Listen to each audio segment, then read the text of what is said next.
Very good morning, class. Today we are going to take up another topic in communication, a continuation of what we have been doing earlier, and this is methods of communication which I want to talk to you about today. We have completed the communication cycle, and then we went on to talk about the objectives of communication, and then I have been continuously telling you that there are different ways, like when we are sending a message across to the receiver, there are different methods which we are using to send our message. So, medium, what is a medium? In medium we had something called verbal and non-verbal, correct? You remember, I hope. So, that is what we want to do little bit in a detail today.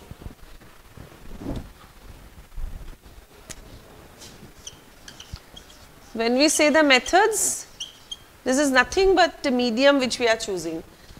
Methods of communication. Broadly, we have two methods, verbal and non-verbal.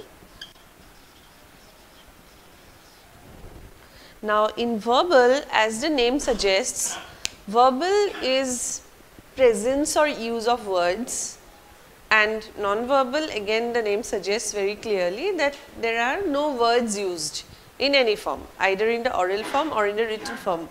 So, in verbal communication we make use of words, and the absence of words makes our communication non-verbal, but that does not mean that we are not communicating, because as we have been discussing from the very beginning, we cannot not communicate. Any moment of time, at any point of time, we are communicating. When there are people around us, we are communicating in different ways, even sometimes without realizing that we are doing so, we keep on communicating.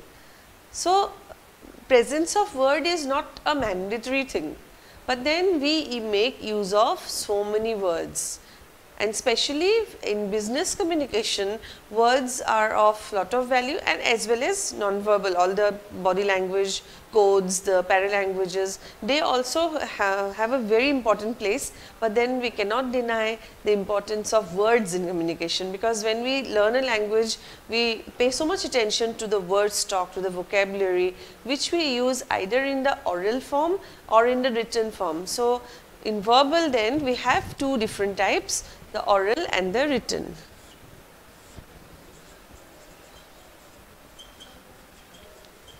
Words will be used either in the oral form or in the written form. We will look at non-verbal separately. Let us look at the oral and written part first.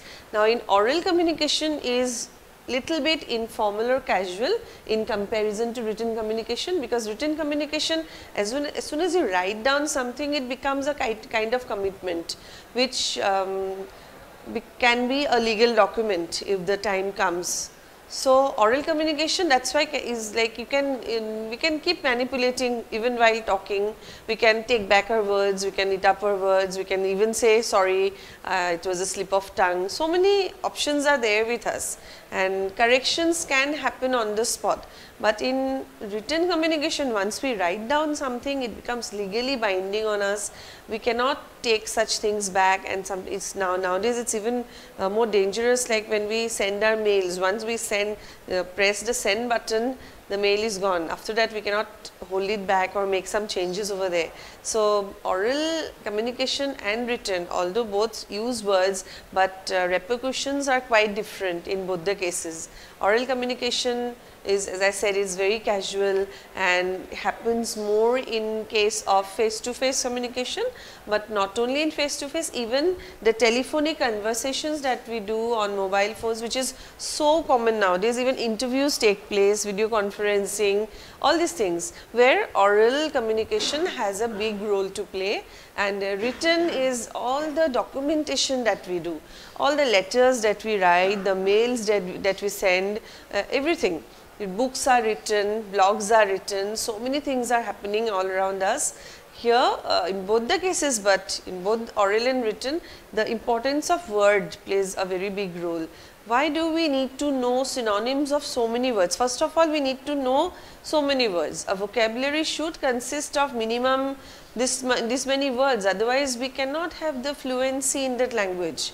right. So, apart from knowing the word, we also need to know the synonyms of most of the words. It's there in your syllabus as well, knowing the antonyms and the synonyms. Why? Because different situations, same word can be used in different forms. Like same word cannot be used, the same word can, suppose the word eat, something which can be eaten, that cannot be used in the bare form in every situation. Somewhere you will use eat, somewhere edible, that way it will go on changing from situation to situation. So, here the main thing is the use of words and how to use it, how effectively you can use it to your to get the best results, and especially in written communication. Oral, you can make changes, you can speak it once again or say sorry and can repeat the whole thing again, but in written we cannot do that unless and until we draft it 2-3 times and then we make a final copy, then it is a different thing. So, in that way if we see, oral is a little bit risky in comparison to written, because we do not have opportunity of drafting and redrafting and things like that, but then somewhere it is also advantageous, because there is another element which is there in oral communication which is missing from written, and that is the aid of gestures, postures, facial expressions and all that. Now, when we are talking to somebody face to face, there are so many things which help us. Our gestures and postures, like if we do not know a particular word or we want to make a speech interesting, it is easy with your expressions by establishing eye contact, keeping eye contact with the people also. We can somehow keep the conversation going and keep the interest level high, but that cannot be ensured in case of written communication. So, even very good writers cannot ensure that readers of all kinds will read their book from beginning till end. There are many people who pick up a book, read the first few pages and the interest starts waning after some time, because here the other things are not there, the other aids are not present, the gestures, postures, facial expressions, all these things are not there, plus eye contact is not there to keep you holding, right. So, that way we now know, after going through the disadvantages and advantages of oral and written communication or verbal communication as a whole, now we know very well what is the role of non-verbal communication. In non-verbal communication, we can divide them non-verbal into two broad types. Of course, there are a lot of things which are included here. The first one which we want to consider is body language,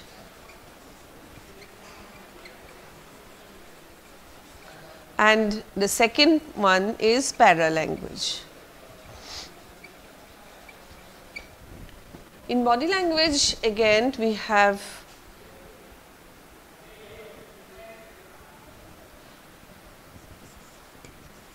kinesics, haptics, proxemics, then chronemics,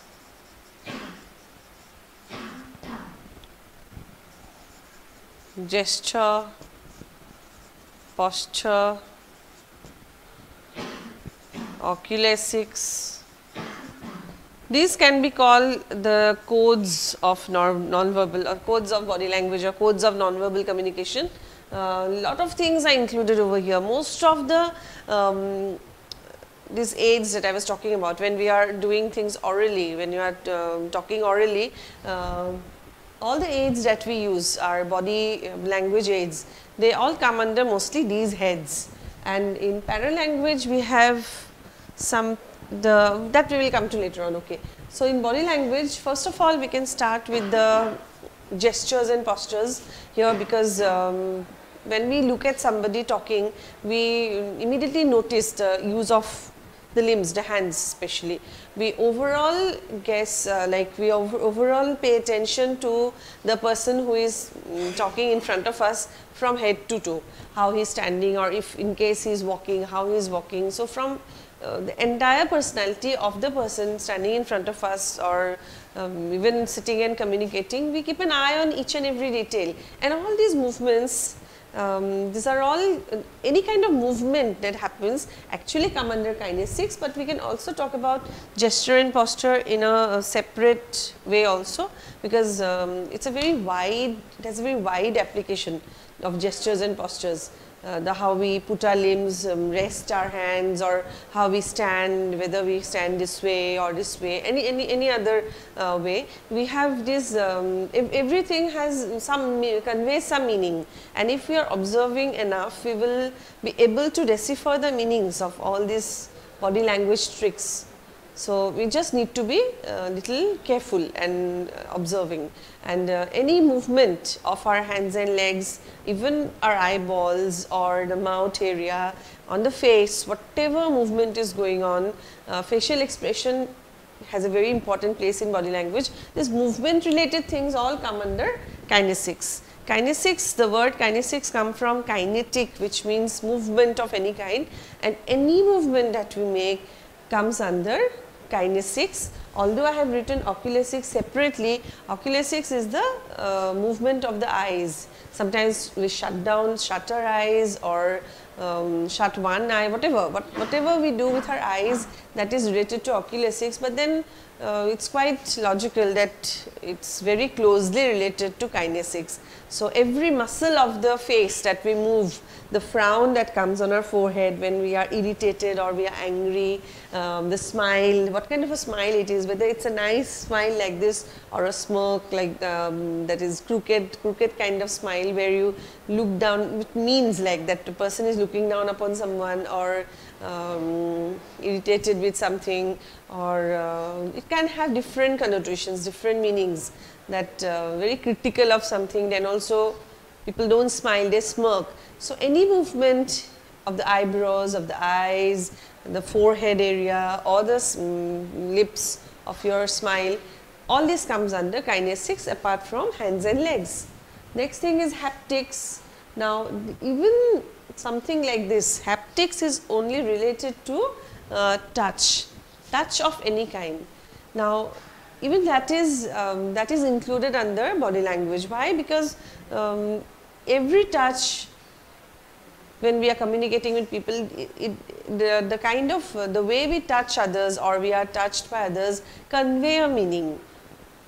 Now, we have to be careful enough to understand that. We should have that much of knowledge, and even if you don't read it in classrooms, all of us have some kind of intuition that is we are born with. We can understand that this is good touch or that is bad touch and things like that. Nowadays in schools also these trainings are given to small kids. Sometimes people are unaware. Now, when someone suppose pats you on the back, that's a kind of sabashi. Like, yes, well done, very good, keep it up. But if it comes too hard, you realize that it's some naughty friend of yours who is who is meeting you after a long time maybe. So, these are different meanings, or sometimes the handshakes. Handshakes have a very important meaning in business communication again. The way your hand is shaked, like when it's a very official kind of meeting, you are meeting the person for the first time, how long you are going to hold it, how you are going to hold it, in different gender, what will be the handshake like. So, it depends from situation to situation, the handshake keeps on changing, but it's unavoidable. Although in Indian culture namaste is more acceptable, but then in situations you can't just stick to your namaste. At times you have to hold out your hand and for a shake. So, you should know how to do it and how long. Now, duration of this pat or the duration of the shake again conveys lot of meaning, and that comes under chronemics. Chronemics, maybe the word chronology and things, such words you can understand, it's all related to time. Now, if your partner or your friend or your acquaintance holds your hand for a longer duration of time during a handshake, that's going to become uncomfortable at times or irritating at times. Why? Because it conveys some kind of a meaning. Unless and until you are very absent-minded and you don't even notice that this is going on, but someone who is very conscious will realize that. So, how long you are going on with the conversation or going on with the same topic. So, these things convey meanings.